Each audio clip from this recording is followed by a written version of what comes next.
लोकसभा चुनाव के नतीजे सामने आ चुके हैं।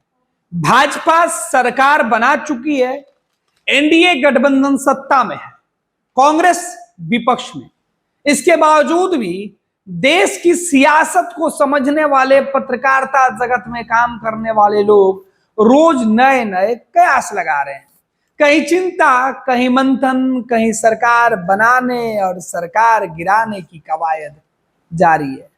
लेकिन सवाल अब यह है कि जो लोग ये दावा कर रहे हैं कि भाजपा की सरकार कुछ दिनों की मेहमान है, एनडीए की सरकार कुछ दिनों में खत्म हो जाएगी, उसके दावे में आखिर कितना दम है? क्या देश के लोगों को गुमराह किया जा रहा है? क्या चुनी हुई सरकार के प्रति लोगों के मन में अविश्वास पैदा किया जा रहा है? आखिर ऐसा क्यों हो रहा है? दरअसल हम इसलिए यह बातें कर रहे हैं क्योंकि देश के अंदर जब से लोकसभा चुनाव के नतीजे सामने आए, 4 जून के पहले जो एग्जिट पोल के नतीजे आए और एग्जिट पोल में जिस तरीके से दावे किए गए 400 पार है, 400 के आसपास, 4 जून को जब नतीजे सामने आए तो तमाम दावे खत्म हो गए, टूट गए। मीडिया के उन तमाम मठाधीशों के उस एग्जिट पोल के नतीजे, वो नीति निर्धारण करने वाले महानुभावों का सपना, गुरूर सब चकनाचूर हो गया जब देश के लोगों ने अपना वोट, अपना अधिकार सबको बता दिया। नतीजे सामने आए तो नतीजे चौंकाने वाले थे। भाजपा अपने दम पर बहुमत का आंकड़ा नहीं छू पाई, लेकिन एनडीए गठबंधन बहुमत से आगे निकलकर सरकार बनाने में सफल है। अब हालात ये हैं कि चुनाव जीतने वाली पार्टी को चुनाव हारने वाली पार्टी की तरह चर्चा किया जा रहा है। देश में 2 गठबंधन ने चुनाव लड़ा, एक एनडीए गठबंधन, दूसरा इंडिया गठबंधन। चुनाव के नतीजे सामने आए तो एनडीए गठबंधन, जादुई आंकड़ा है बहुमत का, उसको आसानी से पार कर लिया। लेकिन भाजपा 240 सीटें ही जीत पाई, 300 का आंकड़ा नहीं छू पाई। लिहाजा यह कहा जा रहा था कि जो सरकार गठबंधन की सरकार है, गठबंधन पहले से तय हो चुका था, गठबंधन में लोगों ने चुनाव लड़ा और गठबंधन के नाम पर वोट मिला। अब उस गठबंधन में सवाल शुरू हो गया कि भाई भाजपा चुनाव हार गई है क्योंकि बीजेपी देश की सबसे बड़ी पार्टी जो है, लोकसभा में सबसे बड़ी पार्टी बनकर उभरी है, फिर भी वो चुनाव हार गई। इधर कांग्रेस यानी इंडिया गठबंधन 100 का आंकड़ा भी नहीं छू पाई। 99 सीटों पर कांग्रेस सिमट गई। गठबंधन के साथ चुनाव लड़कर कुछ सीटें ज्यादा, बहुमत से कोसों दूर। और अब जो राजनीतिक दल जनता के चुने हुए फैसले, दिए हुए फैसले, जनता का जो फैसला था, उस फैसले पर भरोसा नहीं करके कांग्रेस पार्टी और इंडिया गठबंधन अपने हारने से ज्यादा खुद जीतने की दावा कर रहे हैं कि चलिए पहले हम 50 सीटें थे, हम बढ़कर अब 99 सीटें हो गए हैं। लेकिन अगर आप 99 सीट के मालिक हो गए हैं तो 543 सीटों में से अगर 99 सीटें माइनस कर दें तो आप उतने हारने के भी जिम्मेवार हैं। और बीजेपी 240 सीटों के साथ इस गुमान में है कि हमारी तो सरकार चल रही है, तो 543 में से 240 सीटें निकाल दें तो बाकी सीटें हारने का, 10 साल से सत्ता में रहने का, अपनी नीतियों के वजह से पिछड़ने का उनको आत्ममंथन करने की जरूरत है।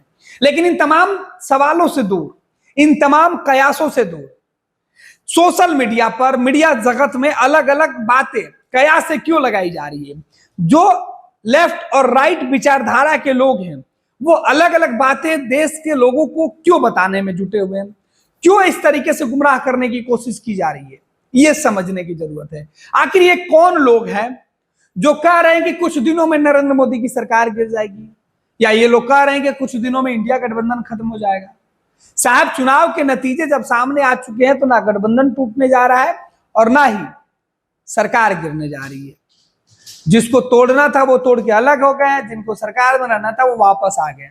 तो अब ना टूटने वाली है और ना ही सरकार के सेहत पर कोई असर पड़ने जा रहा है। यह सरकार अपना कार्यकाल पूरे 5 साल पूरा करेगी।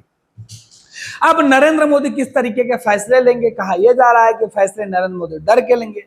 मोदी अपने फैसले ऐसे ही लेते हैं जैसे लेंगे, लेकिन राहुल गांधी, कांग्रेस और इंडिया गठबंधन जो विपक्ष के नेता हैं, उनकी बेचैनी है कि वो सरकार कुछ दिनों में गिरा देंगे। कैसे गिरा देंगे, किसी के पास ना कोई फॉर्मूला है और ना ही कोई तथ्य। बस कुछ मीडिया घरानों की उपज, कुछ बातें जो हर दफे गलत साबित होती हुई दिखाई पड़ रही है। हम बातें इसलिए कर रहे हैं कि एग्जिट पोल के जब नतीजे सामने आए थे तो दावा यह किया गया था तमाम मीडिया चैनल्स के रिपोर्ट में कि एग्जिट पोल के नतीजे इंडिया गठबंधन को घटाकर और कम कर रहा और सीधे तौर पर विपक्ष का आंकड़ा सिमट जाएगा और एनडीए यानी नरेंद्र मोदी का कुनबा बहुत बड़ा हो जाएगा। लेकिन नतीजे बिल्कुल विपरीत है। विपक्ष का कुनबा बड़ा हो गया, नरेंद्र मोदी और बीजेपी का कुनबा सिमटकर छोटा हो गया। अब सिमटने और बढ़ने के सिलसिला में जो आकलन और जो आंकड़े दिए गए थे वो गलत हो गए। तो फिर अब सरकार गिराने वाले आंकड़े और दावे कहां से आ रहे हैं? आपको एक जो आंकड़ा है वो हम आपको बता देते हैं कि आखिर इन दावों के पीछे की कहानी क्या है। दरअसल 2019, 2014 और 2024 के चुनाव में बेसिक अंतर क्या रही। आपको बता दें कि जब प्रधानमंत्री नरेंद्र मोदी ने 400 पार का नारा दिया था तो भाजपा के साथ तमाम गठबंधन के लोगों को लगी थी कि इस बार तो चुनाव जीत जाएंगे और इतने ही सीटों से जीतेंगे। तो ये लोग इस दावे के साथ चुनाव में के मैदान में उतरे। दूसरी तरफ कई राजनीतिक दलों को इकट्ठा करके इंडिया गठबंधन बना और उनको लगा कि इस बार हम सत्ता के करीब चल जाएंगे। हालांकि उनको भी यह बात अच्छे से पता था कि वो सत्ता में नहीं पहुंच पाएंगे। विपक्ष मजबूती के साथ बैठने के लिए तैयारी कर रहा था, लेकिन दावे किए जा रहे थे। अब आपको बता दें कि बीजेपी की नाकामी की अगर बात करें तो एनडीए 300 के आंकड़े के नीचे रह गई। दूसरी तरफ कांग्रेस 100 आंकड़े को भी नहीं छू पाई। सहयोगी 98 सीटें जीत पाए। सबने चुनाव का नैरेटिव बदल दिया। एनडीए और इंडिया गठबंधन दो महत्वपूर्ण भेद के अंदर, जो महत्वपूर्ण भेद है दोनों के अंदर दिखाई पड़ रहे हैं। अब आपको बता देते हैं कि अंतर क्या है। भाजपा की सीटें एनडीए गठबंधन का 80% की हिस्सेदारी थी। भाजपा पूरे एनडीए गठबंधन में 80% सीटों के साथ चुनाव लड़ रही थी। भाजपा देश भर में जहां चुनाव लड़ रही थी उनमें 543 में 80% सीटें भाजपा अकेले लड़ रही थी, जबकि इंडिया गठबंधन अपने सहयोगियों के साथ मिलकर चुनाव लड़ रही थी। और इंडिया गठबंधन इस चुनाव में जो पूरे देश के अंदर जो राजनीतिक दलों के साथ गठबंधन था, उस गठबंधन में कांग्रेस पार्टी मात्र 40% सीटों पर ही देश भर में चुनाव लड़ रही थी। एक तरफ बीजेपी 80% और कांग्रेस 40%। बाकी गठबंधन के सहयोगियों को कांग्रेस ने अपने 60% सीटें सहयोगियों को दे रखी थी, जबकि बीजेपी ने 20% में ही एडजस्टमेंट किया था। अब गैर बीजेपी गठबंधन वाली जो पार्टियां थी उनके जो नतीजे आए निकलकर, खास तौर पर अगर हम कांग्रेस की बात करें तो उनकी संख्या इस चुनाव में बढ़ गई, जबकि बीजेपी और उनके सहयोगियों की संख्या घट गई। पिछले चुनाव में 300 का आंकड़ा छूने वाली भाजपा इस चुनाव में पूरी तरीके से सिमट गई थी। 240 सीटों, कई सीटों का नुकसान। पिछले चुनाव में 50 के आसपास सीटें, आधा मतलब हाफ सेंचुरी लगाने वाली जो पार्टी है कांग्रेस, वो इस चुनाव में वो आंकड़ा 70 के करीब जाकर रुक गए, 99 सीटों पर। हालांकि उनके सहयोगी ने बेहतर प्रदर्शन किया और यह आंकड़ा लगभग 200 के आस पहुंच गया। तो 225 सीटें, 200 का आंकड़ा क्रॉस कर गया। 225 सीटें, पूरा गठबंधन मिलकर भी जितना अकेले बीजेपी सीटें लेके आई थी उस आंकड़े को भी नहीं छू पाए। और ये लोग सरकार गिराने की बात कर रहे हैं। अब दावों को बल कैसे मिल रहा है? दावों को बल इसलिए मिल रहा है कि कुछ मीडिया घराने के लोग जो लेफ्ट और राइट विचारधारा से प्रेरित है वो रोज प्रोपेगेंडा चला रहे हैं, और उस प्रोपेगेंडा का मतलब देश के युवाओं पर पड़ रहा है, बेरोजगारों पर पड़ रहा है, नौजवानों पर पड़ रहा है, देश के आर्थिक अर्थव्यवस्था पर पड़ रहा है। लोगों के मन में संशय साफ साफ दिखाई पड़ने लगी है। ना बीजेपी उन दावों को दूर करने में जुटी है और ना ही विपक्ष के नेता उन दावों पर विराम लगा रहे हैं, बल्कि मीडिया की उपज मीडिया में ही चर्चा है और देश के लोग गुमराह हो रहे हैं। अब सवाल यह है कि जब बात मीडिया में हो रही है तो चर्चा हम क्यों कर रहे हैं? चर्चा हम इसलिए कर रहे हैं क्योंकि देश के अंदर किसी भी सरकार के खिलाफ अस्थिरता का माहौल बनाए रखना कहीं से भी वाजिब नहीं है। सबको मंथन करना चाहिए। और आज जिस तरीके से सोशल मीडिया पर लोगों का भरोसा कम हुआ है, जिस तरीके से गलतफहमी, गलत सूचनाएं फैलाई जा रही है, उसका खमियाजा ये है कि देश में अब चुनी हुई सरकार पर से लोगों का भरोसा कम करने के लिए इस तरीके की बातें की जा रही है। दूसरी तरफ जो लोग उम्मीद लगाकर बैठे थे, जो भाजपा से नाराज थे, जो वोट किए थे, वो इस उम्मीद में बैठे रह जाएंगे कि कुछ दिनों के बाद उनकी बातें अगली सरकार आकर मान लेगी। इसलिए ऐसे लोगों को गुमराह होने से बचाना भी है।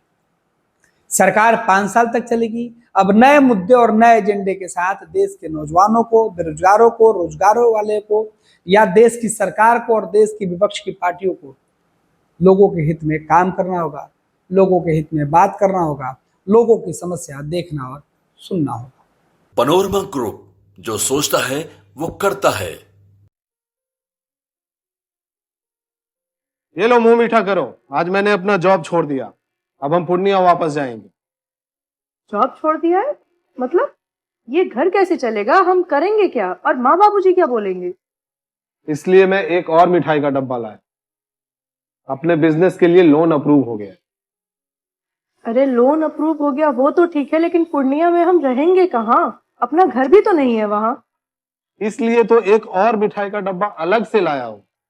हमने पूर्णिया में घर ले लिया है, पूर्णिया के ई होम्स पैनोरमा में। पूर्णिया में पैनोरमा ग्रुप लेकर आए हैं ई होम्स पैनोरमा। बड़ा घर, आलीशान जिंदगी और अत्याधुनिक सुविधाओं के संग। अरे अब क्यों मुंह मीठा करवा रही हो?